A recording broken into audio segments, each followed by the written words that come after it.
Welcome everybody, good morning, good afternoon, good evening, depending on where you are in the world. This is Ghost Warrior 38, and I am bringing back another comics video.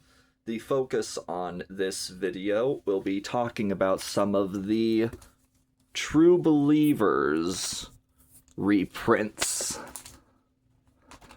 A series of reprints covering different characters, from Spider-Man, the Avengers, X-Men, to later series talking about Arch Nemesis, which was talking about Moon Knight, the Purple Man, to many, many other characters. There was also a reprint of the first issue of the Nick Fury Agent of S.H.I.E.L.D., not to be confused with the solo title, but the anthology book that was also introducing Doctor Strange. I have some of the True Belivers books. I don't have all of them because I only like certain characters. As you can see here, my main focus, I picked up a bunch of the Spider-Man books, but I do have some in my queue waiting to buy. Again, I have ordered the issue with Nick Fury. I have ordered one of the books with the original first appearance of the X-Men, because I've always liked the original team lineup from back in the 60s. I liked some of the older books.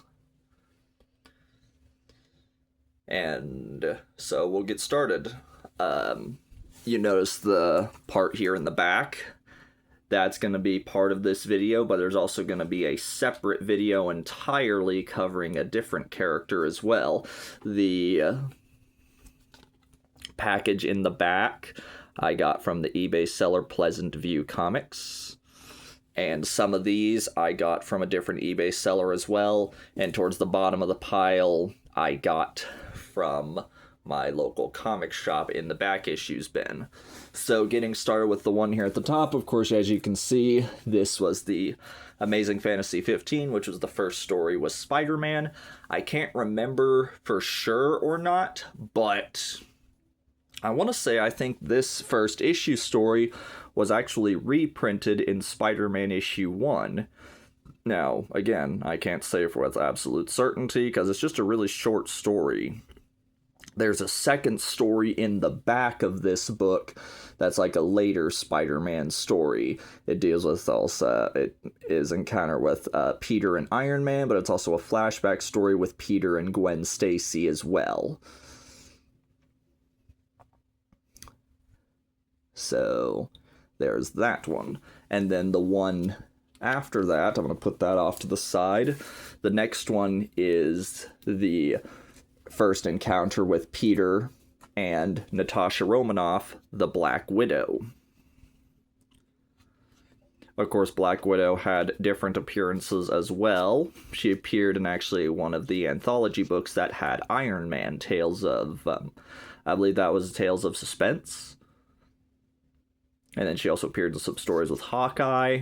But this is where we see her. That in this one, she wore a different costume at the beginning of the book, but towards the end of it, she wears her iconic black costume. This is also one of the later stories where Gwen is still alive. This is more towards the era before the issue 121 and 122, before Gwen dies. I think this one might be one of the later issues because Peter's at a party and there's a reference to Gwen passing away. Or Gwen's death. So I believe this might be one of the later issues. This next one here is Fights in London. This is before Gwen. This is during the time when Peter and Gwen were still dating. But this is like, I think this might be this is like some time after Gwen's father's death at the hands of Dr. Octopus. And Gwen blames Spider-Man for it, and so he can't be around her, even though with his dying breath, it's similar to the movie where he's like, protect Gwen and watch over her, and I know you love her. Basically Gwen's dad knows he's Spider-Man, and he feels guilty and doesn't want to be around her, but yet he still loves her, so he's conflicted. This takes place not too long before her death, though, so sadly Gwen's time is running out. This another one here. This is the issue where Dr. Octopus and Aunt May try to get married, but it doesn't work out, obviously. Yeah, this just was one I picked up. And then this one is the first issue with first meeting between Spider-Man and the Black Cat. So I picked it up for that one. I've always liked Felicia as a character, and so when I saw they had one with this, I wanted to buy it. The King in Black, Black Cat. Yeah. This one here is the first appearance of Daredevil. Daredevil issue 1. I've read this one and I enjoyed it. Plus, I kind of like seeing Matt in this yellow suit. And speaking of which, there's another book during this line. It was True Belivers Arch Nemesis Purple Man. It was a Daredevil book, and it was still him with the yellow suit. And there was also Karen Page as well. Had to do something with her. This is the first issue of the Kevin Smith Daredevil book. I have not read this one before, so I'm not too familiar with this one, so I'll have to give this series a read. This one's not so much from the True Believers line, but it's kind of a similar set. This is Marvel's Greatest Creators. This is issue 1 of the Invaders line.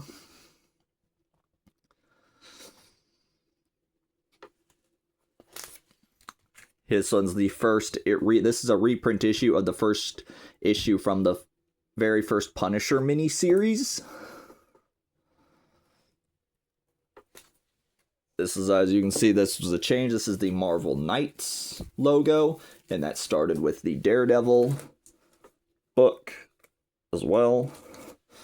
I don't remember which ones were in this line, but I found this one. I thought, okay, this might be interesting to read because I'm not too familiar with the Punisher character, so I wanted to read about him. This one is the first series in the Marvel Knights Punisher series by Garth Ennis, and as you can see, this one was the style that they went with for the first Thomas Jane movie. I think I read somewhere there might be like a 2-disc copy of the first Punisher movie or something somewhere, that I think there might have been a smaller reprint comic of this series. I'll show you the interior art on this one real quick. This is the first image. Don't know how well you guys can see it. The opening story is called Welcome Back, Frank.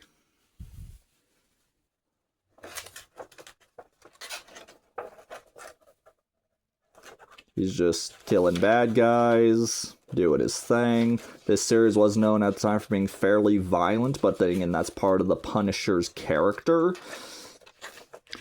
I did see this one as well at one point. It was the first issue of this series, too, with Yelena Belova and Natasha, but I didn't buy it.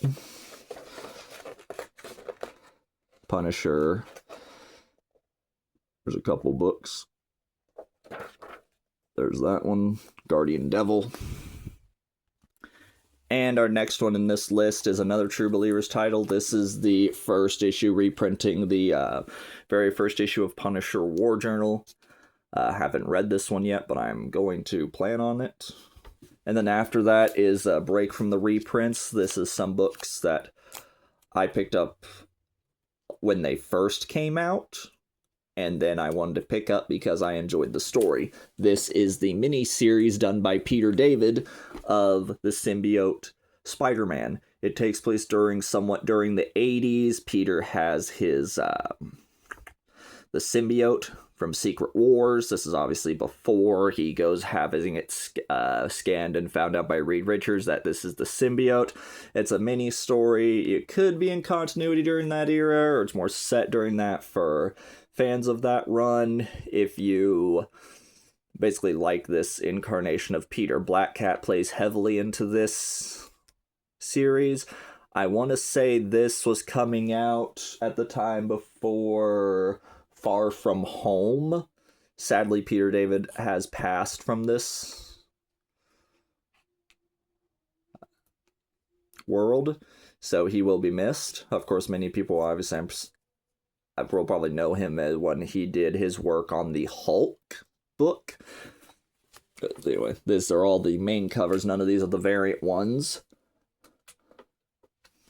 3, 4, and 5. This spawned like 2 other series that I have read some of. The next one is Symbiote Spider-Man Alien Reality, and then there was another one which more tied into the King in Black, which is one series that I never read. So there's that, but I think I picked up some of the physical books on those later series because I still have my digital copies on the Marvel app where you can read comics digitally. 4, 5, so there's those. This one is the facsimile edition to John Byrne's The Man of Steel issue 1. I've read this book, but I never had an opportunity to read the rest of Byrne's series, so I'm going to have to track the rest of those down. The variant cover is like the white one. Basically, if you've heard of this one or see it online, you'll kind of know what the story is. It basically was John Byrne reintroducing Superman. This is basically the series that relaunched Superman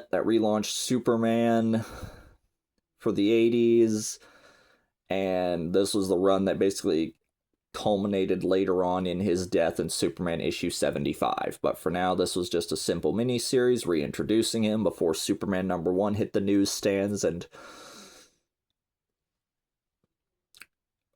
brought fans to the character again.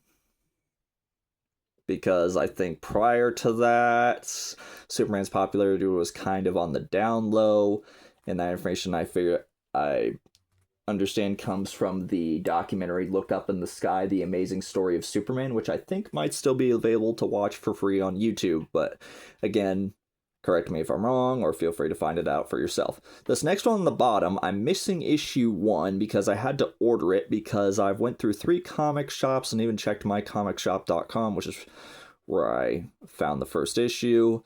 This is a mini-series, deals with characters from Edgar Rice Burroughs' universe, John Carter and Tarzan, Warlords of Mars. This is a 4-issue mini-series, but again, I was only able to find the latter issues, but I'm working on getting issue 1. The art's fine. It's definitely different for me, but I enjoyed the story. I have read the very first John Carter Princess of Mars story. I have never read the actual Tarzan books, but I am more familiar with John Carter. So I picked that up because I thought, ooh, this might be an interesting premise. I've read issues 2 and 3 and have enjoyed it so far, but again, missing issue 1, lacking some initial context, but it's a fun story. Would highly recommend reading that. And then now moving on to the bigger pile. So stay tuned, we will be right back. And these are the 3 I wanted to touch on from this pile. Because the rest of these are going to be for a completely different character that I'm going to be talking about when I make another video. This is from the first appearance with Mysterio. We, of course, have the first reprint of the first Spider-Man book, and one of my favorites that I had enjoyed, because I read this online, I read this digitally, this is one of the What If stories, What If Spider-Man Had Saved Gwen Stacy. This actually takes that moment from issue 121 and 122 and actually changes it to where he did save Gwen Stacy. He reveals his identity to her. They do get married, and on the eve of their wedding, basically Norman Osborn, I want to say J. Jonah Jameson busts in and basically tells the world that basically Peter Parker basically was responsible for the death of Norman Osborn, and basically he has to bail on his and Gwen's wedding. It's a interesting story because Gwen Stacy's always been one of my favorites on Peter's love interests, and so I wanted to get that from my collection. And so in the end, that's really about it. So I hope you guys like this little look at the True Belivers Reprints sub-line, or set. And until then, I will see you guys next time with another video. So take care, have a good rest of your morning, afternoon, or evening, and peace.